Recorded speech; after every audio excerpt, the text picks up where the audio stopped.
ఆయన 3 రకాలుగా ప్రభు అయిన యేసు క్రీస్తుకు మరి అపవాది చేసినటువంటి పరీక్షలో గెలవటానికి అధికారం, లేకపోతే గెలవటానికి సామర్థ్యాన్ని ఇచ్చాడు.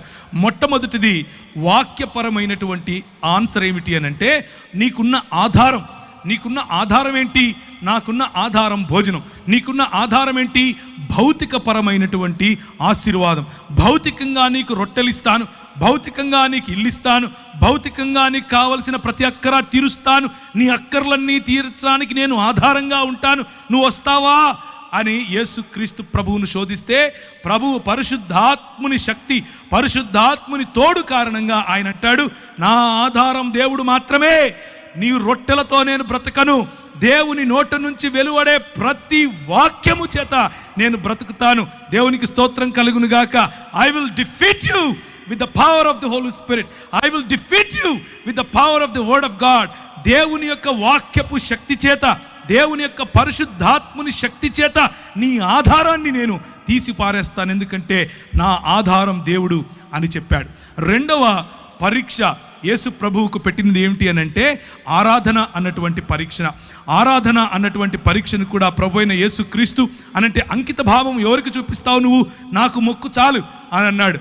ప్రభు అంటాడు, నా అంకిత భావం నా తండ్రి అయినటువంటి దేవునికి మాత్రమే నేను ఇస్తాను, నేను ఆయనకు మాత్రమే ఇస్తాను, నేను ఆయన మాత్రమే అనుసరిస్తాను.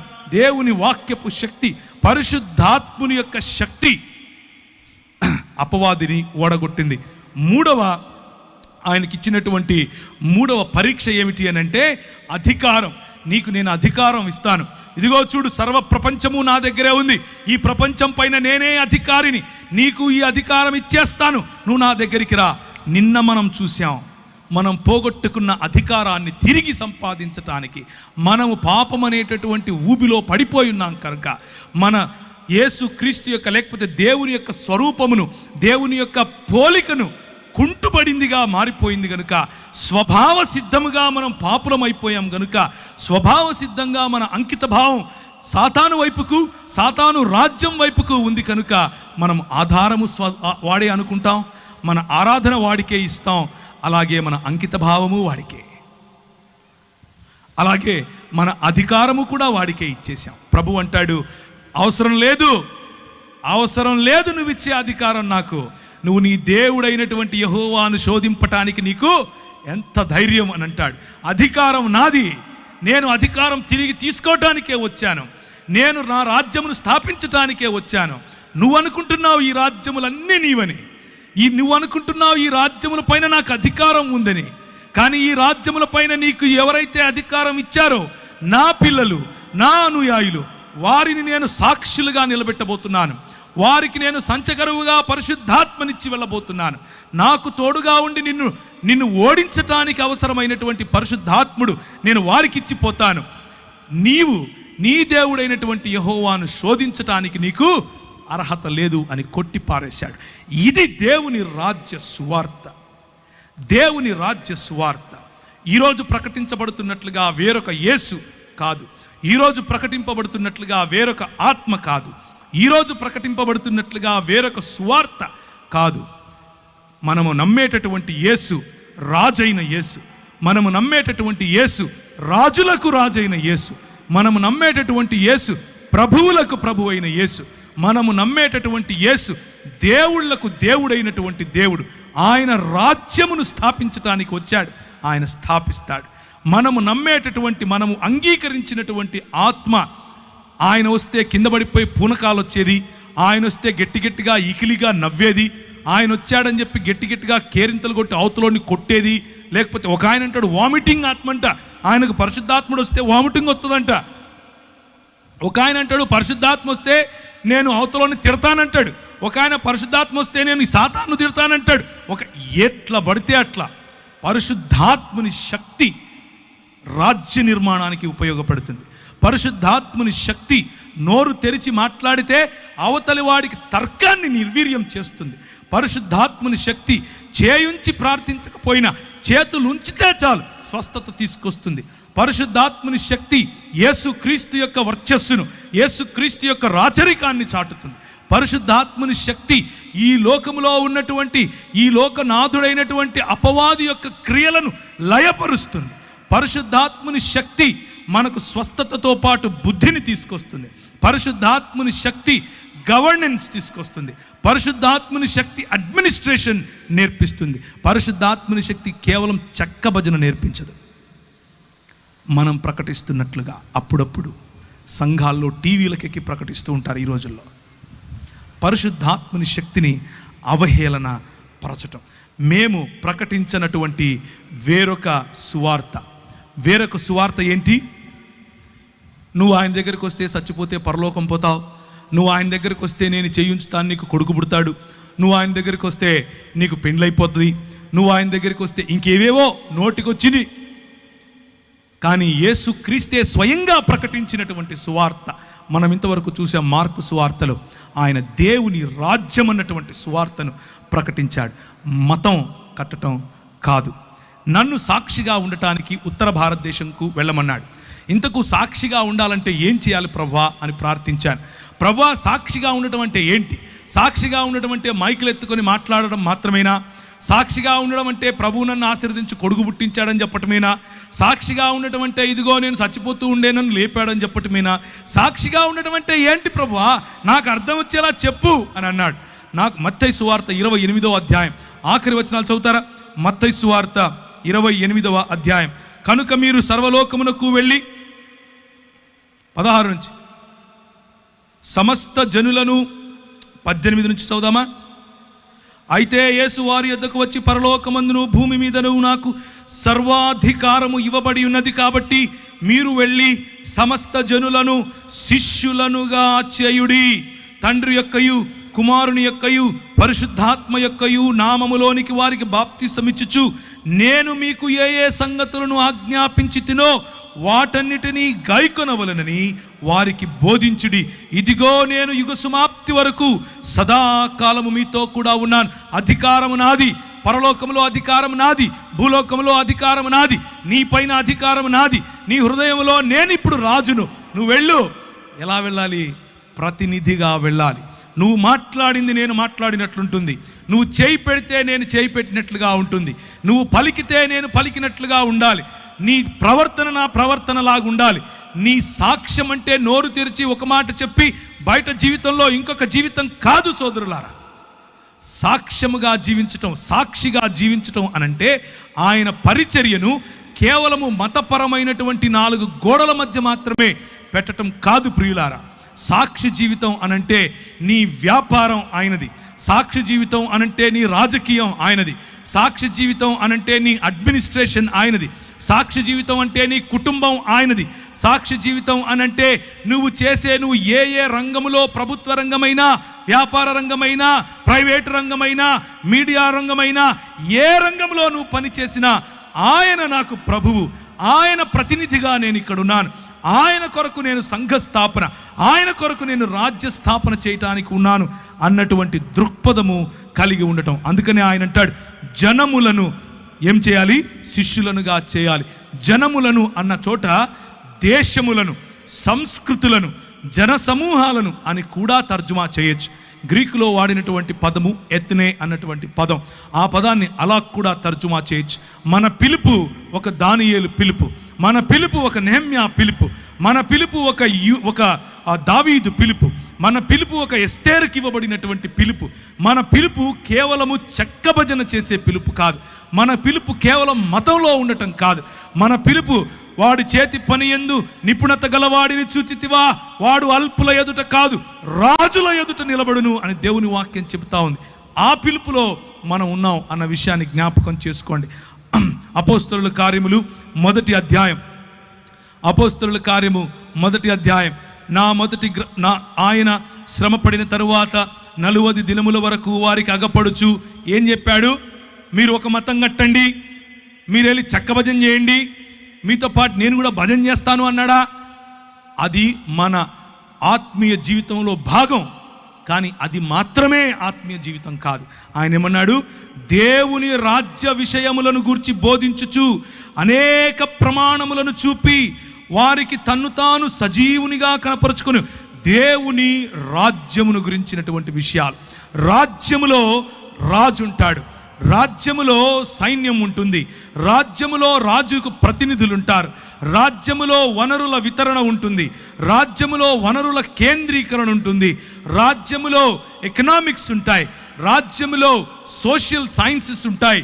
ఏ విధంగా సామాజికంగా మనం ప్రజలను అట్టడుగునున్న వారిని బయటికి తీసుకొని రావాలి అన్న ఆలోచనలు ఉంటాయి. రాజ్యములో విద్య, వైద్య, ఆరోగ్య రంగాలు ఉంటాయి, రాజ్యములో మీడియా ఉంటుంది. ప్రతి ఒక్క విషయము, ఒక జన సమూహానికి చెందిన ప్రతి ఒక్క విషయము రాజ్యములను గురించినటువంటి, దేవుని రాజ్యమును గురించినటువంటి విషయాలు వారికి ప్రభువు చెప్పాడు. ఆ తరువాత ఆయన వారిని కలుసుకొని ఇలాగు ఆజ్ఞాపించెను, మీరు యెరూషలేములో నుండి వెళ్ళక నా వలన వినిన తండ్రి యొక్క వాగ్దానము కొరకు కనిపెట్టుడి. యోహాను నీళ్లతో బాప్తిసమిచ్చను గాని కొద్ది దినములలో మీరు పరిశుద్ధాత్మలో బాప్తిసము పొందెదరు.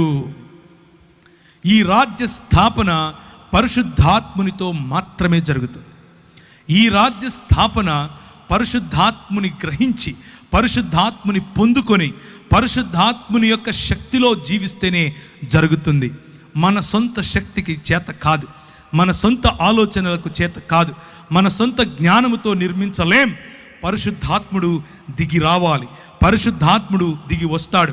కాబట్టి వారు కూడి వచ్చినప్పుడు, ప్రభువా, ఈ కాలమందు ఇశ్రాయేలుకు రాజ్యమును మరలా అనుగ్రహిస్తావా?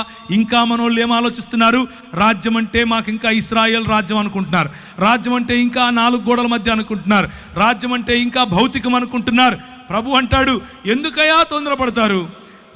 మీరు అనుకున్న రాజ్యం వేరు, నేను చెప్పే రాజ్యం వేరు. మరలా అనుగ్రహిస్తావా అని ఆయన అడుగగా, ఆయన కాలములను సమయములను తండ్రి తన స్వాధీనము పరచుకొని ఉన్నాడు, వాటిని తెలుసుకొనుట మీ పని కాదు. ఆయన పరిశుద్ధాత్మ మీ మీదికి వచ్చినప్పుడు మీరు శక్తిని నొందెదరు గనుక మీరు యెరూషలేములోను యూదయ సమరయ దేశముల యందంతటా భూ దిగంతముల వరకు నాకు సాక్షులై ఉంటారు. ఎవరు సాక్షులై ఉంటారు? ఎవరు దేవుని శిష్యులుగా ఉంటారు? ఎవరు యేసు ప్రభువు యొక్క ప్రతినిధులుగా ఉంటారు? పరిశుద్ధాత్ముని పొందుకున్నవారు, పరిశుద్ధాత్ముని నీడలో నడవాలనుకున్నవారు, పరిశుద్ధాత్ముని యొక్క వరములను పొందినవారు, పరిశుద్ధాత్ముని యొక్క ఫలమును జీర్ణించుకున్నవారు, పరిశుద్ధాత్ముని యొక్క ప్రేరణలో నడవాలని కసిగా ఉన్నవారు. అలాంటి వారు యేసు ప్రభువు యొక్క ప్రతినిధులుగాను శిష్యులుగాను ఉంటారు. భక్త కోటి భక్తులుగానే ఉండిపోతారు. మనము ఏ జాబితాలో ఉండాలో మనము నిర్ణయించుకోవచ్చు. సాక్షులై ఉంటారు. ఎలా సాక్షులై ఉంటారు? 2వ అధ్యాయం. అప్పుడు వేగముగా వీచు బలమైన గాలి వంటి ఒక ధ్వని, 2వ వచనం, ఆకాశము నుండి అకస్మాత్తుగా వారు కూర్చుండి ఉన్న ఇల్లంతయు నిండెను. మరియు అగ్నిజ్వాలల వంటి నాలుకలు విభాగింపబడినట్లుగా వారికి కనబడి, వారిలో ఒక్కొక్కరి మీద వ్రాలగా అందరూ పరిశుద్ధాత్మతో నిండిన వారై ఆ ఆత్మ వారికి వాక్శక్తిని అనుగ్రహించిన కొలది అన్య భాషలలో మాట్లాడసాగిరి. కొందరైతే వీరు క్రొత్త మద్యముతో నిండి ఉన్నారని అపహాస్యము చేసిరి. ప్రేమైనటువంటి దేవుని సంఘమా, పరిశుద్ధాత్ముని యొక్క తాకిడి, పరిశుద్ధాత్ముని దిగి వచ్చినప్పుడు, ప్రజలు మన జీవితాల్లో జరిగేటటువంటి కార్యాలు చూసినప్పుడు, మన వాక్ శక్తిని చూసినప్పుడు, మన జీవితాల్లో కలిగినటువంటి పరిశుద్ధత పట్ల కసిని చూసినప్పుడు, మన జీవితాల్లో న్యాయం పట్ల మనకు వచ్చినటువంటి ఆ మక్కువను చూసినప్పుడు, కనికరాన్ని ప్రేమించాలి అన్నటువంటి విలువలు చూసినప్పుడు, అయ్యో అట్టడుగున ఉన్నాడే వీడు కుష్ఠరోగి, వీడిని కాల్చేద్దాం, లేకపోతే ఇసుక తెన్నుల్లో తీసుకెళ్ళి పూడ్చేద్దాం, వీడిని తాకొద్దు, వీడి వల్ల కష్టం అని అనుకున్నప్పుడు పరిశుద్ధాత్ముని యొక్క నింపుదల, పరిశుద్ధాత్ముని యొక్క ప్రేరణ. ఒక విలియం కేరీ గారికి వాడిని హత్తుకోమని చెప్పింది, ఒక గ్రాహం స్టెయిన్స్ గారికి వాడిని ఎత్తుకొని ఇంటికి వెళ్ళమని చెప్పింది. తీసుకుని వెళ్ళారు. పరిశుద్ధాత్ముని యొక్క శక్తి కుష్ఠరోగాన్ని సైతం జయించగలదు. కేవలము చేయి ఉంచి ప్రార్థించటమే కాదు, చేత్తో అన్నం పెట్టగలదు, వాడి పుండ్లను తుడవగలదు, వాడి కట్లు కట్టగలదు. ప్రజలు చూసి అనుకుంటారు వీడు తాగొచ్చాడు అనుకుంటారు, బుద్ధి లేదు వీడికి అనుకుంటాడు. ఏం చదువుకున్నాడు, ఏం చేస్తున్నాడు, ఎక్కడుండాలి, ఎక్కడికి వచ్చాడు, వారికి అర్థం కాదు. లోకానికి ఈ విలువలు అర్థం కావు. లోకానికి ఈ విలువలు ఎందుకు అర్థం కావు అని అంటే, అన్నీ విడిచి సంపాదన మీద పడురా, లోకాన్ని దేశాన్ని దోచుకోరా అని లోకం నేర్పిస్తే, నీ సంపదను విడిచి, నీ వనరులను వితరీకరించి, నీ వనరులను వికేంద్రీకరించి, నీ వనరులను పంచిపెట్టి నీ ప్రజలను ప్రేమించు అని ప్రభువు చెప్తాడు. హత్తుకోలేని వారిని హత్తుకోమంటాడు, చూడలేని వారిని చూడమంటాడు.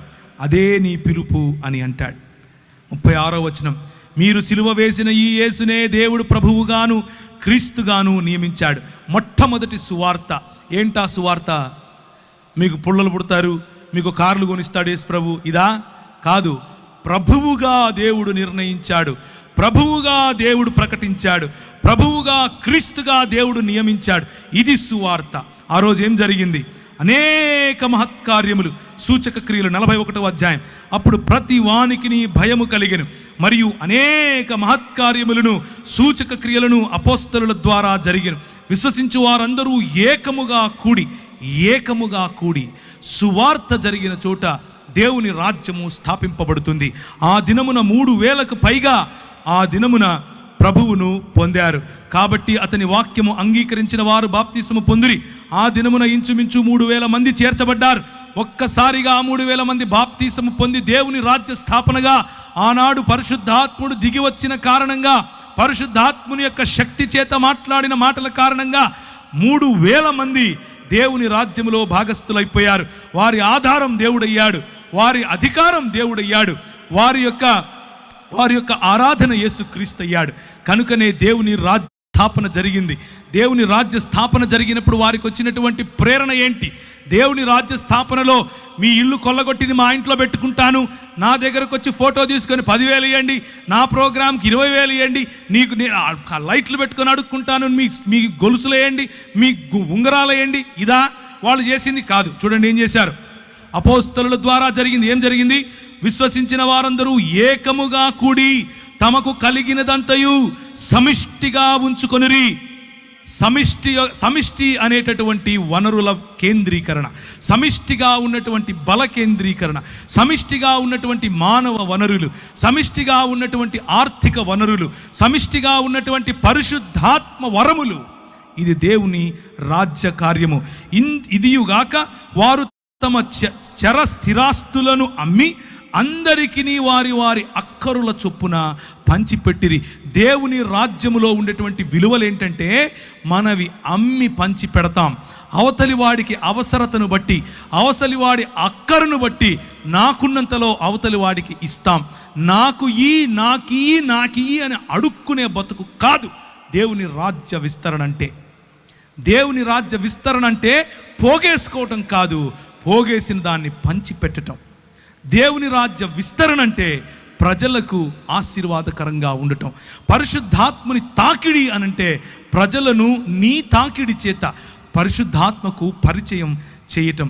ఆనందముతో నిష్కల్మషమైన హృదయముతో ఆహారము పుచ్చుకొనుచు మరియు ప్రభువు రక్షణ పొందుచున్న వారిని అనుదినము వారితో చేర్చుచుండెను. పరిశుద్ధాత్ముని పని ఏంటి అని అంటే, అనుదినము ప్రజలు మనల్ని చూసినప్పుడు ఇదిగో దేవుని రాజ్యం అని గుర్తిస్తారు. మతం కడితే దూరం పోతారు. దేవుని రాజ్యం కడితే ఇది దేవుని రాజ్యం అని గుర్తిస్తారు. అప్పుడు విశ్వసించిన వారు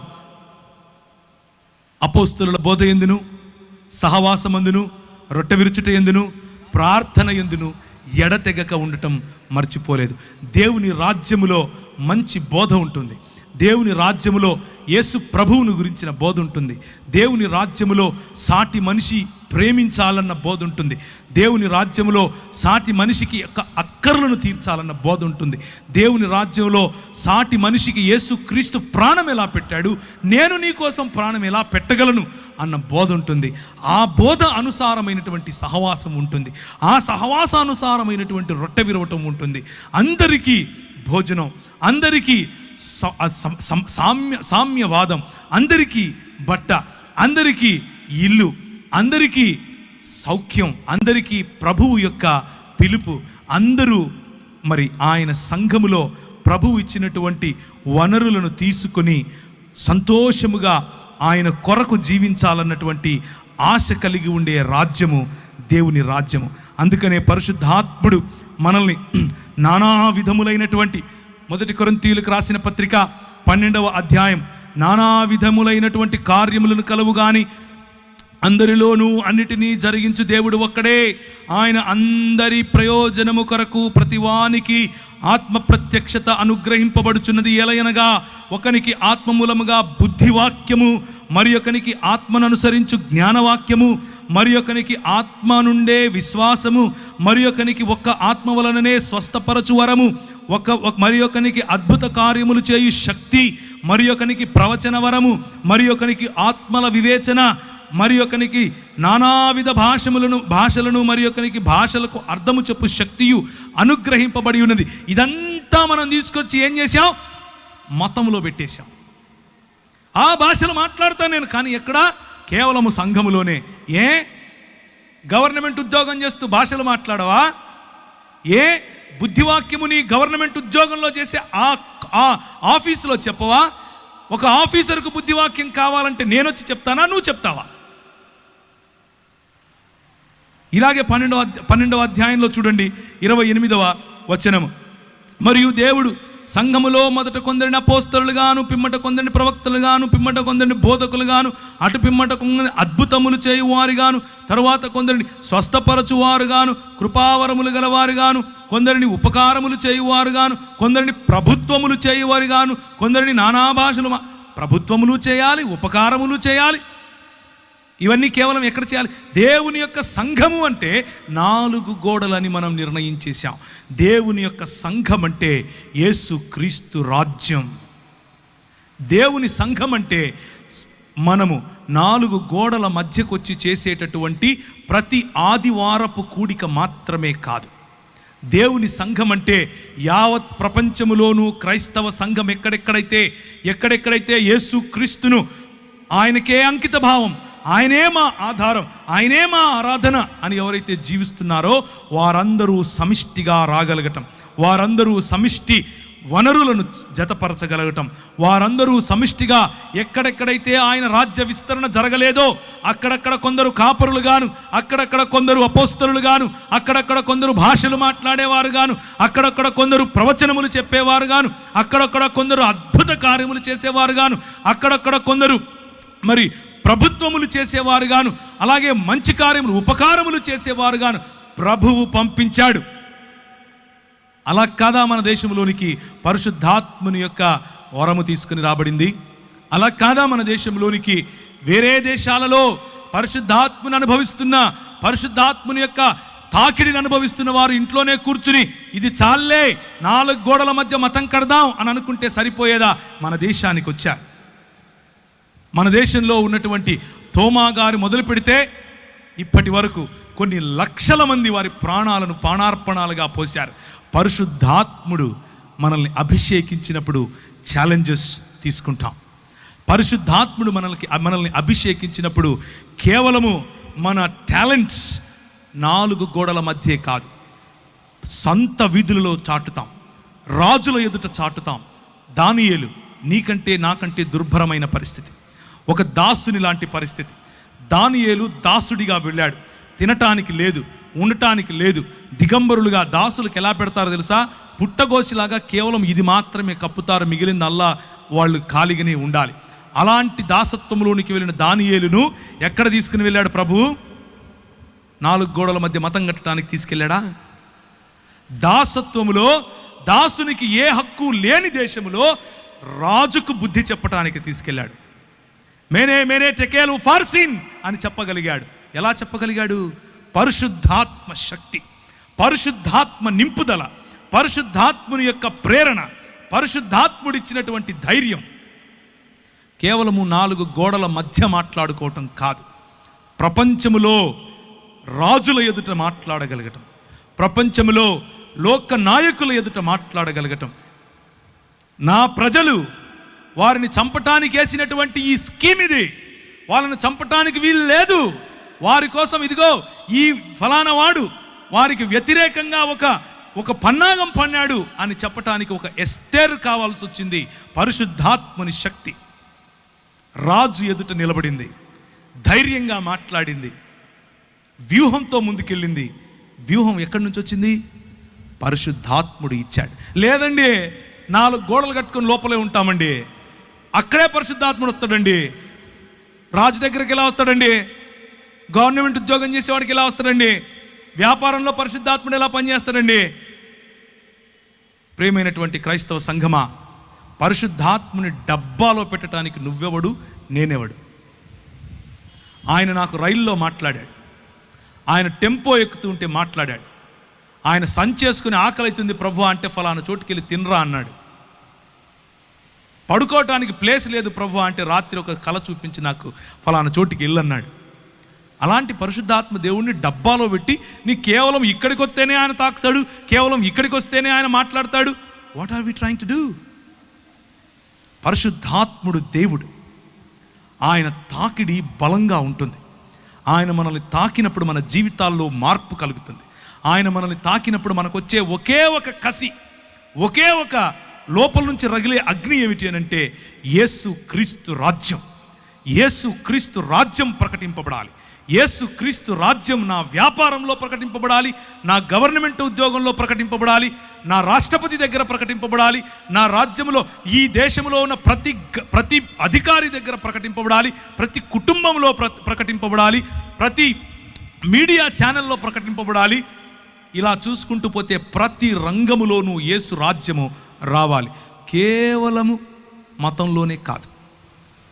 ప్రియమైనటువంటి దేవుని సంగమా, ఆయన మనల్ని అద్భుతములు చేసేవారిగా పిలిచాడు. ఆయన మనల్ని స్వస్థపరిచేవారిగా పిలిచాడు. ఆయన మనల్ని కృపావరముల చేత నింపి పిలవగలడు. ఆయన మనల్ని ఉపకారములు చేసేవారిగా పిలుస్తున్నాడు. ఆయన మనల్ని ప్రభుత్వములు చేసేవారిగా పిలుస్తున్నాడు. ఆయన మనల్ని ప్రవక్తలుగా పిలుస్తున్నాడు. నేను ఒక సాఫ్ట్వేర్ కంపెనీ ఉంది నాకు. నా కంపెనీలో ఒక 30 మంది పనిచేస్తారు.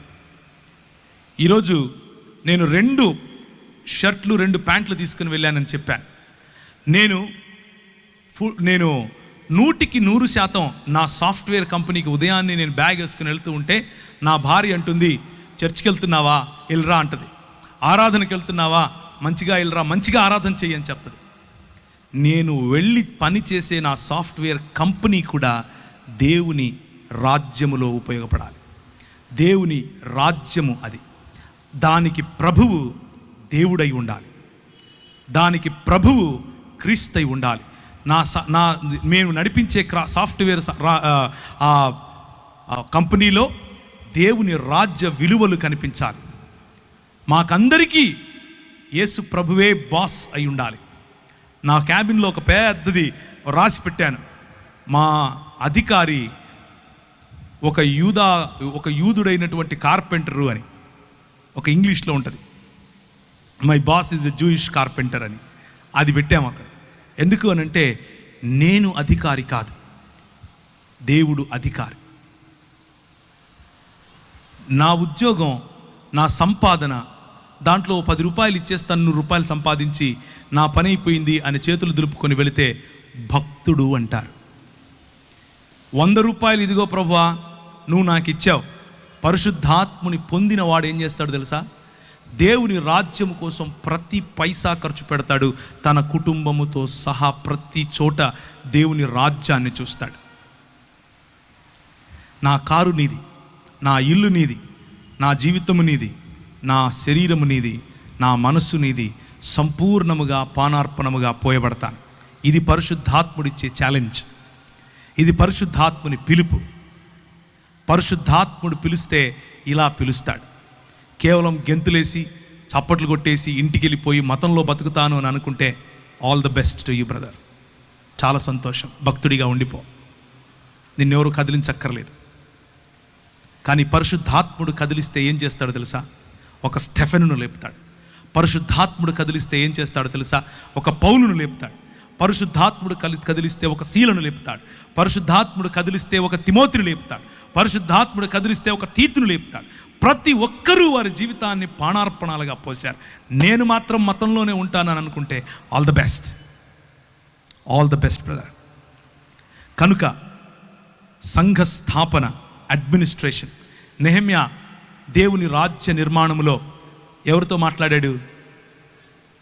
కేవలము సినగోగుల్లోకి వెళ్ళి కూర్చుని పరిశుద్ధాత్మని అభిషేకం వచ్చేసిందని చెప్పేసి ప్రార్థన చేసుకుని ఇంటికి వచ్చేసాడా? నో. పరిశుద్ధాత్ముని తాకిడి, పరిశుద్ధాత్ముని యొక్క శక్తి, పరిశుద్ధాత్ముని ఆయన పొందిన తరువాత, పరిశుద్ధాత్ముడు ఆయనలో పనిచేసిన తర్వాత ఆత్మవశుడై రాజుతో మాట్లాడాడు, తాకీదులు తీసుకుని బయలుదేరాడు. అరబ్బులు ఆయన దగ్గరికి వచ్చినప్పుడు సన్బల్లుటు ఆయనను చూసి అరబ్బులతో కూడి సన్బల్లుటుతో సహా ఆయనను మాక్ చేసినప్పుడు, ఆయనను నిందించినప్పుడు ఒక చేత ఖడ్గం పట్టాడు, ఇంకొక చేత తాపి పట్టాడు. దేవునికి స్తోత్రం కలుగునుగాక. నువ్వు చేసే పని దేవుని రాజ్యము నిర్మించాలి. నీ ఆలోచన దేవుని రాజ్యాన్ని నిర్మించాలి. నీ దృక్పథాలు దేవుని రాజ్య నిర్మాణం చేయాలి. ఒక నెహెమ్యా మనకు కావాలి, ఒక దానియేలు మనకు కావాలి, ఒక ఎస్తేరు మనకు కావాలి, ఒక స్టెఫెను మనకు కావాలి, మనకు ఒక ఎజ్రా కూడా కావాలి. ఎజ్రా కేవలము వాక్య పరిచర్య చేశాడు, పనిగా చేశాడు, పరిచర్యగా చేశాడు, కసితో చేశాడు. అలాంటి వారు మనకు కావాలి. ఆ దైవజనులు మనల్ని ఆశీర్వదించాలి, ఆ దైవజనులు మనకు ముందు నడిపించాలి. కానీ అంత మాత్రం సరిపోతుందా? వారు కావాలి, దానియేళ్ళు కావాలి, నెహెమ్యాలు కావాలి, రాజరికము చేసేటటువంటి దావీదులు కావాలి, రాజులకు కైసరు ఎదుట నేను మాట్లాడాలి, ఇదే నా జీవిత లక్ష్యం అని చెప్పుకున్నటువంటి పౌలు కావాలి, స్టెఫెనులు కావాలి. దేవుని రాజ్య విస్తరణ ప్రతి రంగంలో జరగాలి. అది పరిశుద్ధాత్ముని యొక్క తాకిడి, పరిశుద్ధాత్ముని యొక్క కృమ్మరింపు, పరిశుద్ధాత్ముని యొక్క ప్రభావంతో మాత్రమే మనం చేయగలుగుతాం. దయచేసి తలలు ఉంచండి, దేవుని వైపుకు చూద్దాం. ప్రార్థన చేస్తున్న సమయంలో విపరీతమైనటువంటి ఒక కాంతి, విపరీతమైనటువంటి ఆ కాంతిని నన్ను ఆవరించటం, నేను తెలియని భాషలలో మాట్లాడటం, యేసుక్రీస్తు ప్రభువు యొక్క ఆవరణ, యేసుక్రీస్తు ప్రభువు యొక్క సన్నిధి, పరిశుద్ధాత్ముని యొక్క కృమరింపు నా జీవితంలో నేను గమనించాను. పరిశుద్ధాత్ముడు నన్ను తాకినప్పుడు, పరిశుద్ధాత్ముడు నా పైన బలంగా వీచినప్పుడు నేను తట్టుకోలేకపోయాను. నా హృదయం పులకించిపోయింది, నా శరీరం పులకించిపోయింది. నేను కళ్ళు మూసుకొని ఉన్నాను. నేను ఒక గొప్ప దర్శనం చూస్తున్నాను. ఇదిగో తెల్లని బట్టలు వేసుకున్నటువంటి చాలా మంది నెత్తిన టోపీ పెట్టుకొని పరిగెట్టుకుంటూ వస్తున్నారు. ప్రభు అయిన యేసుక్రీస్తు తన చేతులు బారుగా చాల్చి నిలబడుకుని ఉంటే ఆయన కౌగిలిలోనికి ఎంతో కొన్ని వేల మంది పరిగెట్టుకుంటూ వస్తున్నారు. ఆమోసు గ్రంథం ద్వారా ప్రభువు నాతో మాట్లాడాడు. ఆమోసు గ్రంథం ద్వారా ప్రభువు నాతో మాట్లాడి ఆయన నాకు వినిపించే విధంగా పరిశుద్ధాత్ముని యొక్క నడిపింపు. ఆయన అన్నాడు, నీవు ఇందోర్ అనే పట్టణానికి వెళ్ళాలి, నువ్వు చండీగఢ్ అనే పట్టణానికి వెళ్ళాలి, నువ్వు ఉదయ్పూర్ అనేటటువంటి పట్టణానికి వెళ్ళాలి. మరి దైవజనులు ఇప్పుడు నిలబడుకుని మాట్లాడుతూ, ఏమయ్యా ఉత్తర భారతదేశంలో చాలామంది అవసరం వెళ్ళరా అని అంటున్నాడు. అదే సంఘటన నాకు జరిగింది. 2000 సంవత్సరంలో భక్త సింగ్ గారు చనిపోయారు. ఆయనను తీసుకుని వెళ్తున్నారు. కొన్ని వేల మంది ఆయనకు వెనకగా వెళుతున్నారు. ప్రార్థిద్దాం అనంటే కొన్ని వేల మంది తలలు ఉంచుకొని ప్రార్థిస్తున్నారు. ఆ దృశ్యం నేను పైనుంచి చూశాను. దేవా, ఒక వ్యక్తి ఉత్తర భారతదేశం నుంచి నా ప్రజలను ప్రేమించి తెలుగు వారి మధ్యకు వచ్చి మరి పరిచర్య చేస్తే నేనెందుకు వెళ్ళకూడదు అన్నటువంటి ఆ ఛాలెంజ్ నేను తీసుకున్నాను. నేను వెళ్ళాను, మధ్యప్రదేశ్ అనే ప్రాంతంలోకి వెళ్ళాను. పరిశుద్ధాత్ముడు నన్ను నడిపిస్తున్నాడు. ఒకానొక రోజు రాత్రి రెండు చొక్కాలు 2 ప్యాంట్లు పెట్టుకుని బయలుదేరాను. నాకు భాష రాదు, ఒక్కరు తెలియదు, ఆ ప్రాంతం తెలియదు, ఎక్కడుండాలో తెలియదు, ఏం చేయాలో తెలియదు. దేవుడు చెప్పాడు, నేను వెళ్ళాలి. పరిశుద్ధాత్ముని యొక్క ప్రిపరేషన్, పరిశుద్ధాత్ముడు నీలో నిన్ను నింపినప్పుడు కేవలము నూనె బుడ్డీలు అమ్ముకునే పాస్టర్గా మారవు నువ్వు. గుర్తుంచుకోండి ఈ విషయం. పరిశుద్ధాత్ముడు నిన్ను తాకినప్పుడు నువ్వు ఛాలెంజెస్ తీసుకుంటావు. ఇంతవరకు సహోదరుడు ఆజాద్ చెప్పినట్లుగా తన దేవుని ఎరిగిన వారు బలము కలిగి గొప్ప కార్యాలు చేస్తారు, గొప్ప కార్యాలు చేస్తారు. నీ సంఘం పక్కన ఇంకొకడు సంఘం పెట్టే కార్యాలు కావు, గొప్ప కార్యాలు చేస్తారు. ప్రభువు లేని చోట ప్రభువును ప్రకటించడానికి ముందుకొస్తారు.